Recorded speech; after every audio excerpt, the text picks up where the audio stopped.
다 같이 메리 크리스마스. 옆에 사람하고 메리 크리스마스.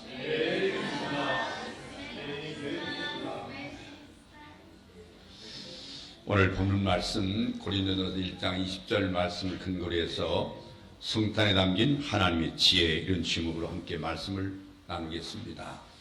오늘 예배를 마치고 나서 2부 순서가 있기 때문에 제가 상당히 시간의 압박을 받고 있어서 약간 긴장이 되지만 그래도 하나님 주신 말씀을 다 전해야 되겠습니다. 올해도 성탄절을 맞으면서 모처럼 이 징글벨 찬송이 들리고 아기 예수께서 오신 날을 축하하는 장식들을 이제 가끔 찾아볼 수가 있습니다.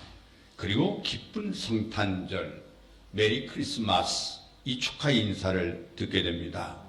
그런 중에서도 생각합니다. 기쁜 성탄절, 즐거운 성탄절의 축하의 그늘에 가려진 슬픈 성탄절을 생각했습니다.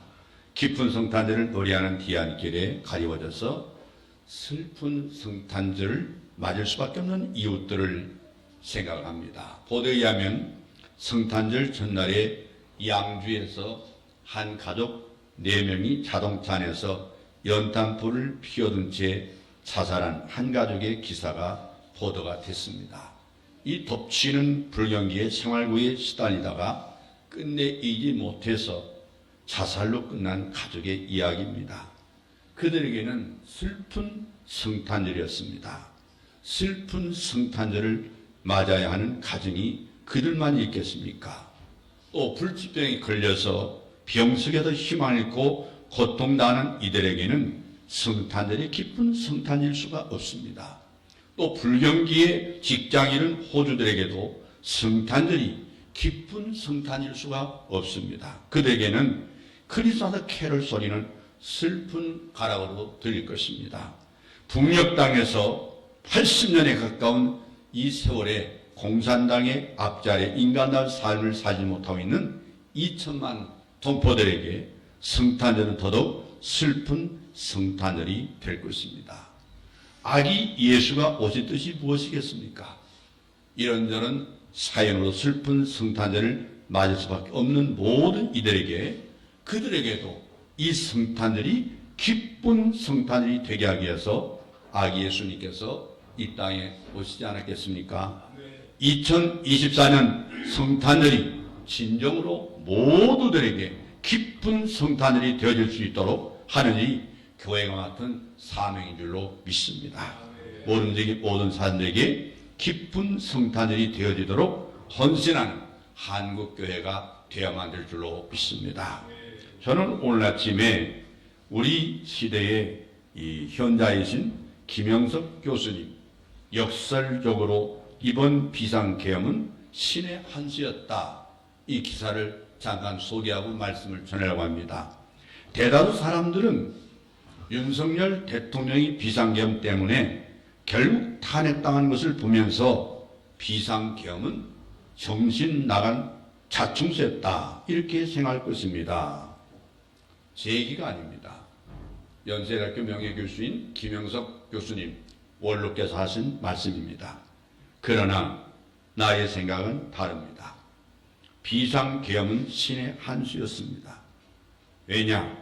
비상계엄 한 번 하니까 대한민국의 온갖 치부가 다 드러나기 때문입니다. 첫 번째, 담화문으로 민주당의 목리와 깽판이 드러났습니다. 탄핵 27발 남발, 예산안 삭감, 간첩법 방해 등등. 두 번째는 선관위 부정선거 이슈를 공론화할 수 있었습니다. 부정선거 증거가 차고 넘치는데 선관위는 좌파들의 비호를 받는 성역이 되었습니다. 세 번째, 좌파들의 나팔수로 전락한 언론들의 실체를 알렸습니다. 지상파 방송 일간지 종편에 작용화된 실상이 드러났습니다. 네 번째, 국민의 힘에 숨어있던 의장 우파들을 색출했습니다. 한동훈을 비롯한 12명의 탄핵 찬성한 의원들을 알렸습니다. 다섯 번째, 군 내부의 쓰레기 장성들을 색출하였습니다. 계엄령의 명령불복종한 장성 국회 청문회에 나가서 질질 짜는 장성들을 보게 됐습니다. 여섯 번째, 좌파에 부여가는 좌빨 연예인들을 색출했습니다. 좌파들의 탄핵 찬성 집회에 나온 연예인들을 알렸습니다. 일곱 번째, 탄핵 찬성 집회에 중국이 개입한 사실을 알렸습니다. 다수의 중국인들이 탄핵 찬성 집회에 참여한 것은 선관위 부정선거를 조사하면 중국 해커가 뽀록날까 봐서 중국 스스로 자기들의 범죄를 자백한 것과 같습니다. 여기에 제 의견을 첨가하면 우리 성결교회 좌파 목사들을 알게 되었습니다. 이런 사실을 국민들에게 알린 것만으로도 비상계엄은 성공이었다고 말씀했습니다. 나라를 걱정하는 애국글들이 줄을 잇고 또 고마운 일들이지만 글 보고도 읽지 않는 이 시대의 현자이신 원로 김형석 교수님의 말씀하는 이 말씀 속에 보면 민초인가 백성인가 시민인가, 우리 한번 국민의 고함, 이 말씀을 이 연세대학교 명예교수인 김형석 교수께서 말씀합니다. 이 말씀이 보면 나라 망해가는 꼴을 보고 국민들에게 고하고 있으니 필독 바랍니다. 국민들에게는 등급이 있습니다. 같은 하늘 아래 같은 공기로 숨을 쉬지만 국민들 격이 다르네요. 첫째인 문재인이 깽판을 쳐도 괜찮다고 보는가. 두 번째, 종북 사회주의 국가로 바뀌어도 잘 살 수 있다고 보는가. 세 번째, 나는 방관해도 누군가 막아준다고 보는가. 지금 권리하지 않으면 땅을 치고 후회하는 상황이 목전에 와 있다. 흔히 말하는 민초는 무지랭이로 글자도 잘 모르고 푼돈에 약하고 시키면 시킨 대로 말 잘 듣고 복종 잘하는 국민들을 말합니다. 다음 등급이 백성이다. 글자도 알고 무엇이 문제인지 알지만 속으로는 불만을 갖고 있고 표현하지는 못하는 계층이다. 시키면 묵묵히 따른다. 그 다음은 시민이다. 이들은 불의에 저항하고 외치고 행동한다. 또 대안도 제시하고 방안도 차리는 계층들이다. 지금 대한민국은 전반적으로 망해가고 있다. 경제가 폭망하고 민생이 파탄하고 안보가 붕괴되고 외교가 실종되고 기업들이 사라지고 일자리도 사라지고 노조가 폭력배가 되었고 김정은에게 나라를 통치당하는 형상으로 그에게 악화. 이 주적 대변인 역할을 하고 있으며 퍼주기 선심정책으로 국가 재정이 바닥나 파탄 지경에 이르렀고, 이런데도 국정 지지도가 47%라면 대한민국 국민을 어느 급에 속하는가? 민초인가? 백성인가? 시민인가? 740만 인구 중 200만이 저하는 도시국가 홍콩은 분명히 그들은 시민들이었다. 홍콩 시민들은 결국 범인 인도법 논의를 연기하게 만들었고 홍콩 통치 행정장관의 사임을 요구하고 있다. 1789년 프랑스 혁명을 프랑스 시민혁명이라고 부르는 것도 그 당시 프랑스 국민들이 왕권의 탄압에 저항하고 행동한 것이다. 스위스 국민들이 정부가 생활비를 월 300만 원씩 주겠다는 것을 국민투표에 붙여 78%의 반대로 부결시킨 것도 시민들의 모습이다. 지금 대한민국은 나라가 망해간다.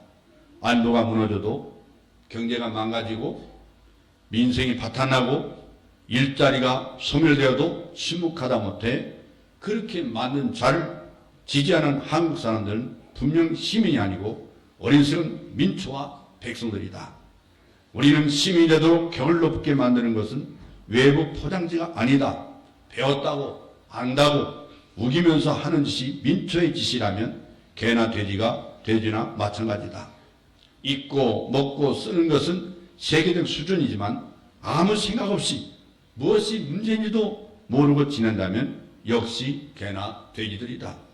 나라가 망해가고 조국이 소멸되어가도 침묵하고 안타까워하지 않는 사람들, 참으로 서글픈 조국의 현실이 비통스럽다. 3년 구민은 불이 황모라 그래 말했다. 이 말은 개꼬리 3년 묻어둔다고 쪽제비털 되지 않는다는 말이 있다. 그렇게 치욕을 당하고도 변하지 않으니 홍콩의 재앙을 보며 느끼지 못하는 국민에게 고합니다. 진정 나라를 사랑하고 내 가족을 사랑한다면 국민들이여 더 늦기 전에 깨어 일어나자. 나라가 망한 다음에 후예분들 아무 소용이 없다. 내 후손들을 위해서라도 힘이 되기를 간절히 기원한다. 김영석 명예훼손 드립. 저는 이 글을 읽으면서 사실 다 알고 있는 내용이지만 참으로 마음이 답답해 왔습니다. 요즘 정치권의 타면을 보면 국가에 대한 희망이 전혀 보이지 않습니다. 저는 이제 삶아서 살았다 느끼지만 내 자식과 손자들 생각할 때 불쌍한 생각이 듭니다. 이민을 가자니 남의 나라에 가서 빌비비에 사는 그 먹거리라는 건 여러분들이 외국 생활 하신 분들은 다 느낄 수 있는 얘기입니다. 그 나라는 가도 내 나라가 아니에요. 내 조국을 피해서 다른 나라 이민간들 그 꼴을 내가 땅속에 들어간들 볼 수가 있겠는가 하는 마음속에 참으로 마음이 아픕니다. 제가 드릴 말씀은 굉장히 많지만 좀 시간을 절약하는 입장에서 그래서 여러분께 부탁합니다. 그리스도인들은 공의의 하나님께 기도해야 합니다. 아멘. 여러분 자신들의 신앙을 성찰하면서 또한 나라와 국민을 위해서 눈물로 기도의 손을 올려야 될 줄로 믿습니다. 아멘. 12월은 의미 있게 보내야 하는 성탄절이 왔습니다. 21세기가 24년이나 해넘이를 하는 시점에 도달했고 더욱더 고도의 과학 발전으로 편리한 시대가 열렸습니다. 집에서 컴퓨터 또 전화로 쇼핑하고 은행 업무를 보고 또 집에서 공부한 일이 가능해진 나라가 됐습니다. 이 편리한 것을 추구하는 사람들의 생활은 이제 교회 나가지 않고도 종교적인 욕구들을 해결하려는 쪽으로 활발하게 발전해 나가고 있습니다. 따라서 교회에 출석하는 사람의 숫자가 점점점 줄어들 것이 당연할 것입니다. 이러한 일들이 예상 가능한 가운데 이 성탄절을 맞이하는 우리들 자신은 다른 어떤 때보다 진지하게 생각해야 된다고 생각합니다. 그동안 한국교회는 성장을 외쳐왔습니다. 거기에만 집중한 나머지 우리 신앙은 점점점 세속화되었고 성장은 좋지만 이제는 성숙을 세상 사람들이 교회를 향해서 요청하게 이르게 됐습니다. 신앙에서도 여러분 자신을 돌아봐야 됩니다. 나를 들여다보면서 늘 다듬고 단장하게 하는 일이 곧 성숙한 신앙의 모습이죠. 오늘 본문에 보면 우리가 바로 이 성숙한 신앙에 대한 교훈을 배울 수가 있습니다. 여러분 동방박사들이요 유대인의 왕으로 나신 어디가 계십니까 하는 질문을 하고 있는데 근데 왜 예수님을 찾고 있겠습니까? 그에게 경배하러 왔나라. 이 목적을 밝히고 있어요. 이 짧은 한마디에 참으로 많은 의미들이 담겨져 있습니다. 오직 경배, 이 경배란 말은 바로 히브리어는 아바시, 네이트르기야, 월스, 하나님 앞에 엎드려 드린다는 거예요. 성숙한 신앙은 경배하는 그것이 전부고 모든 일입니다. 여러분 질문해 보시기 바랍니다. 나의 예수님은 어디 계신가? 오늘 성탄하신 예수님은 어디 계신가? 그분이 나와 함께 계시고 내가 그분과 함께 있는지를 늘 확인하고 여러분 있습니까?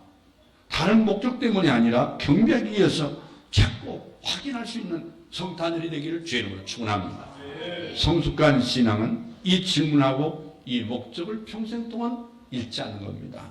동방마사들이 예수님을 찾아 나서게 된 결정적인 동기는 뭐냐면 빛나는 별을 봤기 때문에 찾은 것입니다. 역시 우리가 동방에서 그 예배를 보고 한 말을 보면 그렇습니다. 성장에서 성숙으로 가는 길은 별을 보았을 때 가능합니다. 바로 하나님께서 우리를 위해서 준비하신 별, 이스라엘 백성이 그렇게 찾는 별, 다윗의 별이라는 그 별은 바로 메타포 상징의 비유입니다. 신약에 오실 그 별을 이스라엘 백성들은 다윗의 별이라고 말하고 있죠. 그런데 여기 동방박사들은 그 별을 찾아서 새벽바람을 쐬가면서 찾아왔습니다. 그 별을 찾았어요. 그 별에게 경배하기 위해서 찾은 겁니다. 그 별은 곧 그들의 별이요, 예수님의 별이요, 이상한 자연현상이거나 혼란하고 복잡한 세상의 사건이 아니라 하나님께서 예비하시고 준비하시고 약속하신 예수님의 사건입니다. 여러분, 동방마사들이 별을 보았을 때 그 별이 예수님을 가리키는 별이었음을 알았다는 것은 그걸 만족하지 않고 그 별을 찾아서 지금 직접 나섰다는 얘기입니다. 행동하는 신앙을 가졌다는 사실이죠. 여러분, 좋은 소리라면서도 듣고 끝내버린다면 그것이 나에게 무슨 소용이 있겠어요? 여러분, 좋은 말씀이라고 알아듣고서 아는 것을 끝내면 내게 무슨 이익이 있겠습니까? 아는 지하고 유식하게 대화할 수 있는 재료가 생겼다는 여러분 이익이 있습니까? 오늘 별을 보기 힘든 세상이 됐습니다. 별이 없는 것 아닌데 너무 높은 별 빌던 것과 이 스모그에 가려진 그 우리의 눈에는 당장 전등불이 더 밝게 보이고 반짝반짝 빛나는 네온사인이 먼저 들어오기 때문에 별을 볼 수가 없어요. 요새 인자할 때 나 별 볼 일 없어요. 우리가 사실은 별 볼 일 있나요? 도시에서 사실은 별 볼 일 없습니다. 여러분, 가짜별이 너무 많이 널려 있어요. 예수님에 대해서 마음이나 관심을 집중하기 위해서 힘든 복잡하고 바쁜 세상이에요. 그러나 성숙한 신앙의 출발점은 언제나 예수님이 빛나는 별이 있습니다. 물질이나 명예나 그 다른 어떤 것을 출발하는 신앙은 성숙한 신앙을 가질 수 없는 거예요. 그 별이 가리키는 쪽을 향해서 길을 떠났습니다. 그래서 예루살렘을까지 왔거든요. 우리는 드디어 왔구나라고 칭찬해 줘야 됩니다. 왜냐? 바로 멀은 길을 왔는데 거기에 두 가지 위험이 있어요. 첫째는 포기할 위험이 있어요. 비행기 타고 기차 타고 가는 것도 아니고 안내원도 있는 것도 아닙니다. 낙타를 타고 느린 걸음으로 가야 하는 아주 지루한 길이에요. 단시일에 모든 걸 알고 완벽한 행동으로 옮길 수 있다면 얼마나 좋겠느냐는, 그러나 한 송이 국화꽃을 피우기 위해서 서쪽자도 울고 천둥도 쳐야 한다는데 하물며 영원한 생명을 얻기 위해서 십자가를 지고 그 길에 과정이 필요하고 또 참고 기다린 인내와 끈기가 왜 필요하지 않겠어요? 여러분, 신앙은 뭔지 아세요? 장거리 경주입니다. 장거리 경주예요. 먼 길이고 초행길이기 때문에 다른 쪽으로 잘못 갈 수도 있어요. 엉뚱한 길로 갈 수도 있습니다. 여러분, 운전을 하다 보면 잘못된 쪽으로 가고 있을 때가 있잖아요. 엉뚱한 길로 가고 있기 때문에 그런 거예요. 그런 경우에도 잘못된 것을 알고 원래 가야 할 길을 타야만 한다면 시간과 기름을 조금 낭비했다는 외에는 별 문제가 되지 않습니다. 근데 문제는 다른 쪽으로 가고 있는데도 그걸 계속 모르고 가고 있는 거예요. 우리 민족이 지금 이제 엉뚱하게 가고 있어요. 지금 심각한 지경이 있는데도 느끼지 않고 있어요. 나라가 지금 이 어려운 세상에 가고 있다는 걸 전혀 모르고 있어요. 저는 오늘 아침에 일어나서 묵상하는데 그런 생각이 들더라고요. 자, 우리가 어렸을 때부터 반공교육을 받았어요. 요즘 세대들은 반공교육보다는 오히려 사실상 전교조 선생들 밑에서 좌파의 바로 공산 이념이나 사상을 많이 배웠다고 봐요. 그런데 북한은 남침에서 무력 도발로 남침을 침략해서 그 무력 통일을 원하고 있지만요. 지금 저들이 사실상 두 가지 양면 작전한 거예요. 하나는 핵을 개발하고 또 하나는 사상전이었다는 사실을 뒤늦게 느낀 거예요. 그들은 남한의 간첩을 500명 심어놨어요.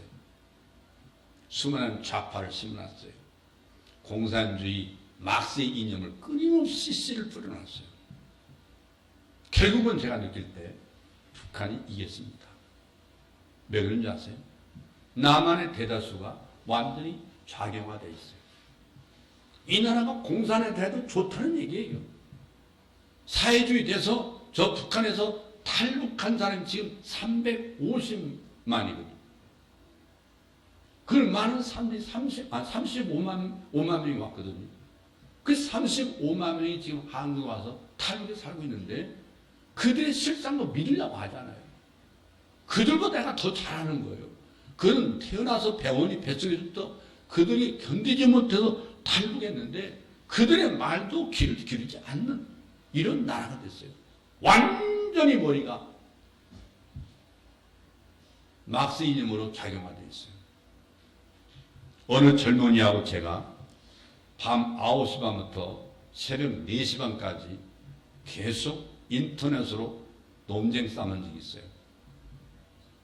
저도 지독하죠. 제가 붙으면 끝장을 보는 성격이거든요.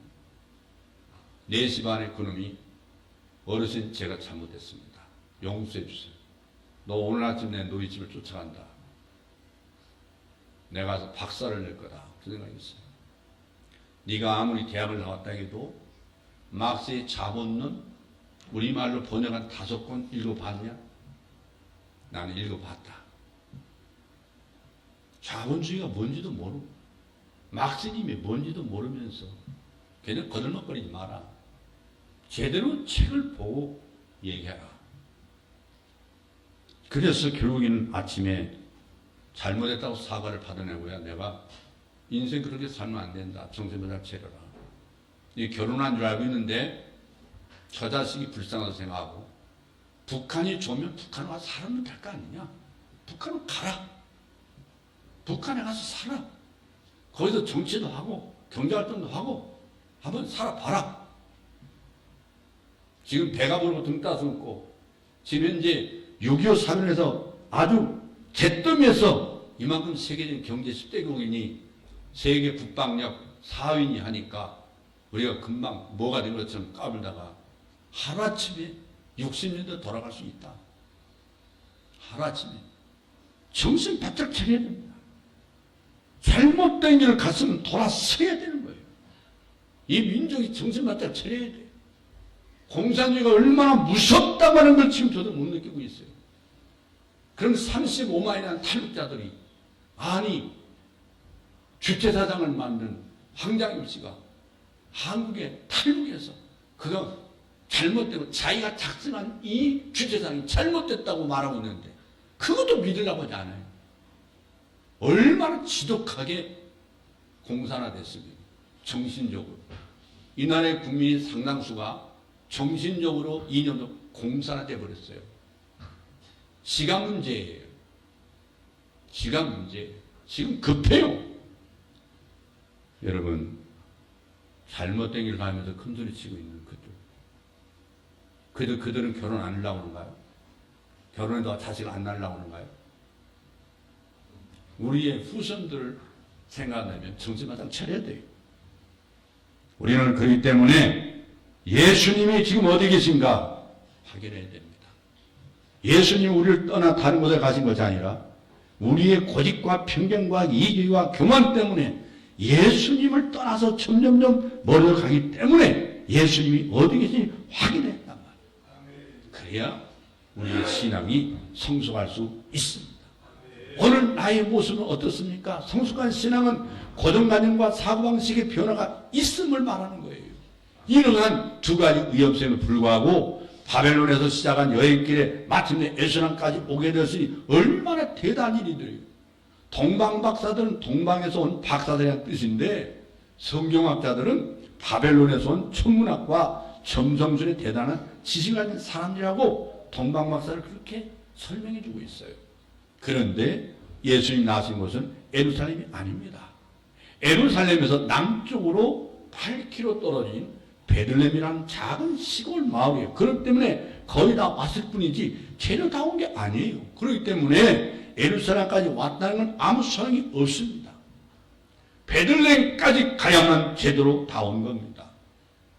동방 박사들은 바벨론처럼 화려하고 번화한 곳에 유대인의 왕인 예수님이 계실 것으로 생각하고 예루살렘을 향해서 갔던 거예요. 거의 다 와서 실수하고 아마 그 실패했어요. 그 먼 길을 거의 다 와서 잘못된 길에 들어선 거예요. 그런 화려하고 왕이 화려하고 큰 집에 산다는 이 사고방식과 고정관념 때문에 실수한 거예요. 고정관념과 사고방식에 태어나서 우리가 예수님 만나기 전까지 구조적인 삶의 방식이요, 생각하는 방식이에요. 예수님은 우리가 당신을 구조로 영접했을 때 가장 먼저 하시려고 하는 일이 정신개조예요. 예수 믿습니까? 세상 보는 눈이 달라져야 돼요. 예수님 마음으로 보고 느끼고 생각하도록 바꿔야 됩니다. 여러분, 이걸 기분 나쁘게 생각하고 거부한다면 성장은 있을지 모르지만 성숙한 신앙은 절대로 이룰 수가 없어요. 동방마사들은 알지도 못하고 관심도 없는 헤롯 왕에게 예수님에 대해서 질문하는 어리석음을 범했고, 이 작아 보이는 실수는 엄청난 결과를 가져왔어요. 먼저 헤롯은 동방마사를 죽여서 유대인의 왕이 탄핵했다는 소문을 내지 못하게 하는 음모를 꾸몄어요. 그 다음으로 헤롯은 아기 예수를 죽이기 위해서 베들레헴과 그 근방의 지역에서 2살 아이들의 사내 아이들은 모조리 잡아다가 다 죽여버렸어요. 이 일을 피하기 위해서 어린아기 예수는 애굽으로 피난을 갔습니다. 출산은 좋지 못하는 몸을 이끌고 먼 도피길을 가야 했던 예수님의 어머니 마리아와 요셉의 고생을 우리는 생각해 볼 수가 있습니다.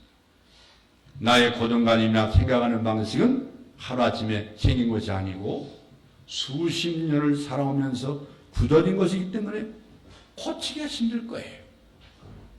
그러나 예수님을 찾아가는 길에는 오직 예수님의 사고방식과 하늘나라의 사고방식에 의해서만 성공할 수 있어. 나나 예수님을 욕되게 하거나 위험에 빠뜨리지 않게 할 수 있는 거예요. 결론에 말씀드리면 하나님의 한량없는 사랑을 우리는 말씀을 통해서 볼 수 있는 것은 동방에서 보았던 별이 그들 앞에 나타난다는 거예요. 그들 앞 잘못된 길로 가다가 잘못된 곳에 닥쳐서 예수님을 찾고 있던 동방 박사들을 의외했습니다. 그 별을 본 박사들이 뭐라고 했느냐? 저희가 별을 보고 가장 크게 기뻐하고 기뻐하더라. 오늘 이 땅에 별을 내신 예수님을 여러분 마음속에 모셨습니까?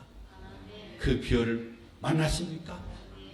성탄은 지금 잘못된 생각, 거짓도와 교만과 어리석음으로 어떠한 것에서 위험한 일을 하고 있는 우리들을 위해서 예배하신 그분이 바로 빛나는 별인 것입니다.